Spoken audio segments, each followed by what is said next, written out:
हरि ओम. पातंजल योगसूत्रे योगदासांचे प्रवचन. विभूतिपाद सूत्र क्रमांक 9. व्युत्थान निरोध संस्कारयो अभिभव प्रादुर्भावी निरोध क्षणचित्त अन्वयो निरोध परिणाम. व्युत्थान संस्कार क्षीण म्हणजे कमी कमी होत जाऊन निरोध संस्कार वाढत जाणे आणि त्यात चित्त काही कालावधी अवस्थित होणे, टिकणे, हा निरोध परिणाम होय.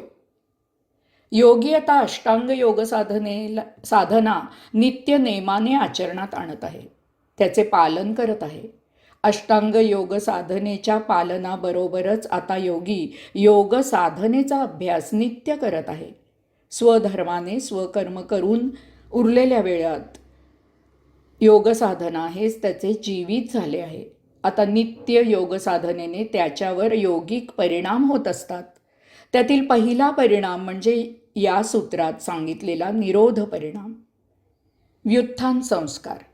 जेव्हा योगी ध्यान समाधीतून बाहेर येतो तेव्हा त्याला व्युत्थान म्हणतात. याचा अर्थ ध्यान समाधीतून भौतिक जगतात जागृत होणे. हा व्युत्थान संस्कार आहे. मुक्ती मिळेपर्यंत योगी भौतिक जगतात राहत असतो. या जन्मीचे भोग अजून उपभोगून संपलेले नसतात. या जन्मीचे जीवन आयुष्य अजून शिल्लक असल्यामुळे त्याला समाधीतून या भौतिक संसारात परत यावेच लागते. त्यामुळे समाधीमधून बाहेर पडून परत भौतिक संसारात येण्याच्या संस्काराने तो मुक्ती मिळेपर्यंत व्युत्थान संस्कारित असतो.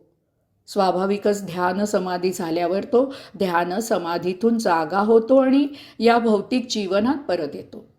याच कारणास्तव योग्याला समाधी अवस्थेतून बळजबरीने, सक्तीने, मुद्दामहून हलवून वगैरे जागे करू नये. योगी समाधीच्या भावावस्थेतून सहजरित्या, नैसर्गिकरित्या भौतिक अवस्थेत यावा लागतो. तसे न झाल्यास त्याचा योग्यावर विपरीत परिणाम होण्याचा संभव असतो. फारच अपरिहार्य कारण असेल किंवा फारच अत्यावश्यक असेल तर समाधी अवस्थित योग्याला जागे करायचे झाल्यास त्याच्या शेजारी बसून प्रथम हलक्या आणि मग किंचित मोठ्या आवाजात ओंकार किंवा जप करावा.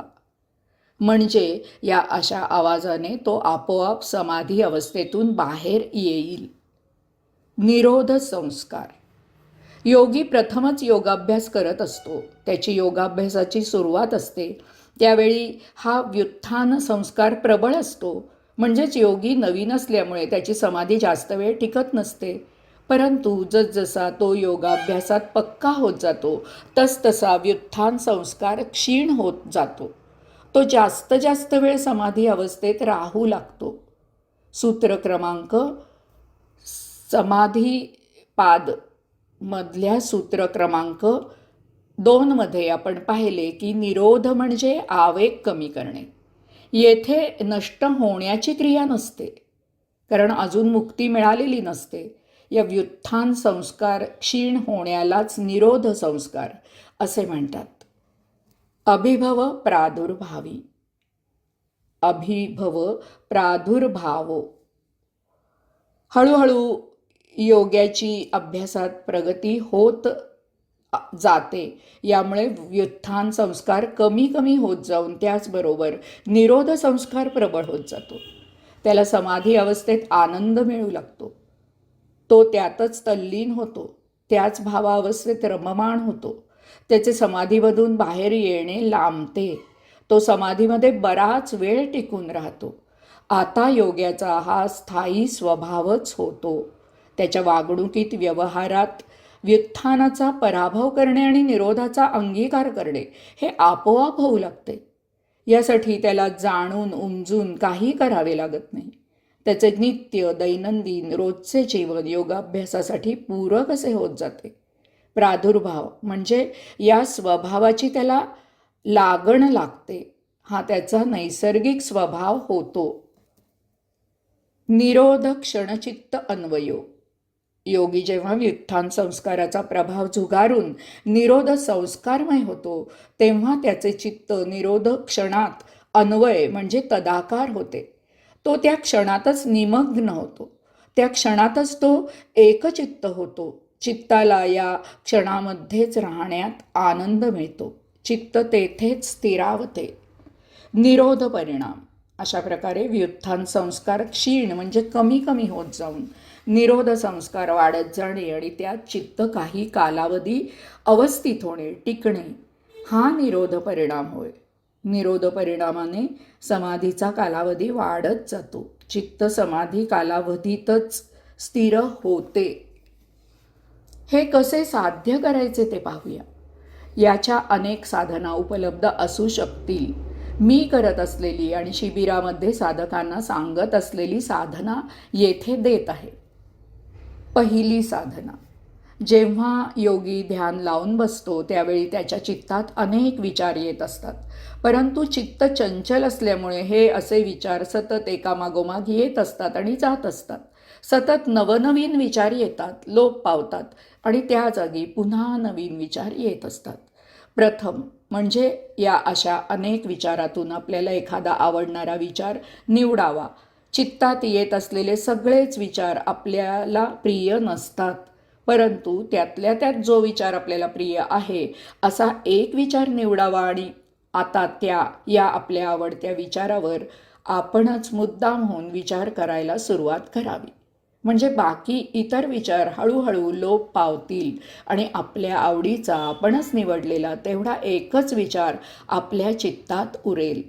आता या आपल्या आवडत्या विचारावर विचार करताना सुरुवातीला आपल्याला अनेक मुद्दे सुचतील, परंतु हळूहळू आपले मुद्दे संपतील आणि आता आपल्याला या आपल्या आवडत्या विचारावर नवीन मुद्दा शोधावा लागेल. नेमकी हीच वेळ पकडायची आहे. ही वेळ एका क्षणाची किंवा काही क्षणांची असू शकेल. यालाच योगक्षण अशी संज्ञा मी देत आहे. हा योगक्षण पकडायचा आणि आता नवीन मुद्द्याऐवजी या पूर्ण रिकाम्या निर्विचार क्षणावर लक्ष केंद्रित तदाकार करायचं. नवीन मुद्दा जेव्हा सुचायचा तेव्हा आपोआप सुचू दे, किंवा दुसरा नवीन विचार मनात जेव्हा यायचा तेव्हा येऊ दे.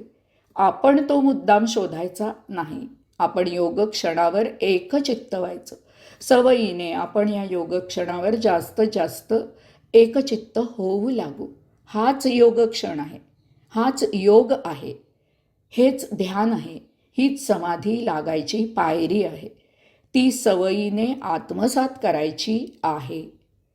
दुसरी साधना. आपले संपूर्ण लक्ष आपल्या श्वासावर तदाकार करावे. आपल्याच श्वासावर एकचित्त व्हावे. म्हणजे जेव्हा श्वास नाकाने आत जातो तेव्हा आपले चित्त त्या श्वासासह आत घेऊन जावे. जेथे घेतलेला श्वास थांबतो तेथे त्या श्वासासह आपणही चित्त थांबवावे. जेव्हा आपण श्वास सोडतो तेव्हा आत नेलेले चित्त आपण त्या बाहेर येणाऱ्या श्वासासह बाहेर घेऊन यावे. त्या बाहेर आलेल्या श्वासासह चित्त बाहेर थांबवावे. परत हीच क्रिया प्रत्येक श्वसनाला करावी. बस. अशा प्रकारे श्वासाचा सहवास चित्ताला द्यावा. यावेळी जे विचार येतील ते श्वासात विलीन करायला शिकावे. विचार येतील आणि श्वासात विलीन होतील. आपण त्यात लक्ष घालू नये. आपण चित्ताला सांभाळावे. त्याला त्या विचाराकडे फिरकू देऊ नये. सवयीने हे जमू लागते. अशा प्रकारे चित्ताला योग सन्मुख करायचं आहे. निरोध परिणाम वाढवायला शिकायचा आहे. त्यामुळे निर्माण होणारी निर्विचारी अमन अवस्था आपल्याला समाधीची झलक देईल. यामुळे योगी आत्मजागृत होतो. योगी शांत मौन होतो. त्या अद्भुत आनंदात सचैल स्नान करतो. त्याला या समाधी भावावस्थेत ज्ञान प्राप्त होतं. हरिओम.